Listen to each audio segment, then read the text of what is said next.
Hello. അപ്പോൾ ദേ നമ്മുടെ ബ്രേക്ക്ഫാസ്റ്റിൻ്റെ പരിപാടികളൊക്കെ തുടങ്ങുവാണ് കേട്ടോ രാവിലെ. അപ്പോൾ ഇന്ന് ഞാൻ ചെറുപയർ കറിയും പുട്ടുമാണ് റെഡിയാക്കുന്നത്.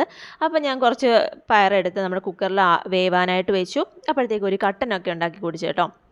പിന്നെ നമ്മുടെ ചെറുപയർ കറി റെഡിയാക്കാനായിട്ട് കുറച്ച് വറ്റലും അതുപോലെ ചെറിയ ഉള്ളിയും കൂടെ ചതച്ച് കടു വറുത്തെടുത്ത്. അപ്പോൾ നമ്മുടെ ചെറുപയർ റെഡി ആയിട്ടുണ്ട്. അതിനോടൊപ്പം തന്നെ ഞാൻ പുട്ടും വേവിക്കാൻ വെച്ചിട്ടുണ്ടായിരുന്നു. അപ്പോൾ ഇന്ന് ഞാൻ ചിരട്ടപ്പുട്ടാണ് കേട്ടോ ഉണ്ടാക്കിയത്. അപ്പോൾ ഒരാൾക്ക് ചിരട്ടപ്പുട്ടും ചെറുപയർ കറിയും എടുത്ത് റെഡിയാക്കി. പിന്നെ എനിക്ക് ഈ പയറിനോട് വലിയ താല്പര്യം ഇല്ലാത്തത് കൊണ്ട് നമുക്ക് ഏത്തക്ക ഇരിപ്പുണ്ടായിരുന്നു. ഞാൻ ഏത്തക്ക കൂട്ടിയിട്ടാണ് നമ്മുടെ പുട്ട് കഴിച്ചത്. അതാണ് എനിക്കിഷ്ടം. പിന്നെ ഒരു 11 ആയപ്പോഴത്തേക്കും നല്ല ദാഹം ഉണ്ടായിരുന്നു. അപ്പോൾ ഞാൻ എന്ത് ചെയ്തു, ഒരു ലൈം ജ്യൂസ് കുടിക്കാമെന്ന് വെച്ച് ഞാൻ ഒരു ലൈമൊക്കെ പിഴിഞ്ഞ് കുടിച്ചു.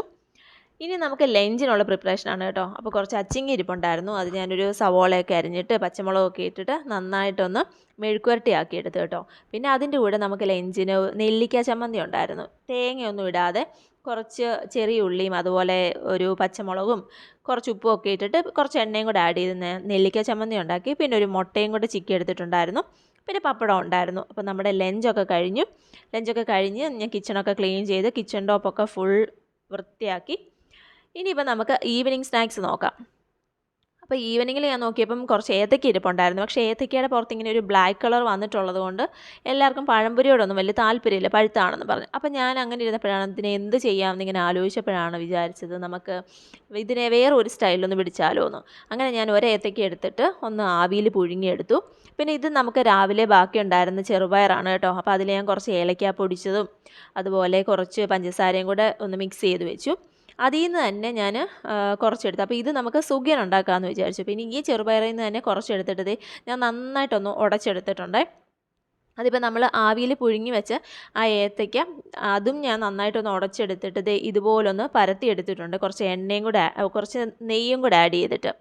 അപ്പോൾ ഇത് നമുക്ക് ഉന്നക്കായുടെ ഒരു റിലേറ്റീവ് എന്നൊക്കെ വേണമെങ്കിൽ പറയാം. അങ്ങനെ ഒരു ഐറ്റം ഉണ്ടാക്കാമെന്നാണ് എൻ്റെ മനസ്സിൽ. അപ്പം ഞാനിത് നന്നായിട്ടൊന്ന് പരത്തി എടുത്തിട്ടുണ്ട്. അതിലേക്ക് കുറച്ച് നമ്മുടെ നേരത്തെ നമ്മൾ ഉടച്ചു വെച്ചിട്ടുണ്ടായിരുന്ന ആ ചെറുപയറില്ലേ, ആ ചെറുപയറും കൂടെ ഒന്ന് മിക്സ് ചെയ്ത് കൊടുക്കുകയാണ്. അതും കൂടെ ഒന്ന് ഫില്ല് ചെയ്ത് കൊടുത്തു. എന്നിട്ട് ഇതിനെ നമുക്കൊന്ന് ഈ ഒരു ഷേപ്പിൽ നമുക്ക് ആക്കിയെടുത്തു. അപ്പോൾ അങ്ങനെ എണ്ണയിലേക്കിട്ട് നമ്മൾ വറുത്തെടുക്കുന്നുണ്ട്. അതുപോലെ സുഗിയന് ഞാൻ അത് കഴിഞ്ഞിട്ടെടുത്തു. പിന്നെ ഒരേത്തയ്ക്ക് എടുത്ത് കുറച്ച് പഴംപൊരി ഉണ്ടാക്കാമെന്ന് വെച്ചു. അപ്പോൾ നമ്മുടെ ഈവനിങ് സ്നാക്സ് ഈ ഒരു 3 ഐറ്റമാണ് കേട്ടോ. അപ്പോൾ സ്നാക്സ് ഒക്കെ റെഡിയായി. എന്നാൽ പിന്നെ നമുക്കൊരു കട്ടനും കൂടെ കുടിച്ചാലോ. അങ്ങനെ കട്ടനും സ്നാക്സും ഒക്കെ റെഡിയാക്കി 4 മണിക്ക് നല്ല ഉഷാറായിരുന്നു കേട്ടോ. പിന്നെ നമ്മുടെ ഡിന്നർ ഇതായിരുന്നു. അപ്പോൾ നെക്സ്റ്റ് ഒരു വീഡിയോ ആയിട്ട് കാണുന്നവരെ ബൈ ഫ്രം കീർത്തി.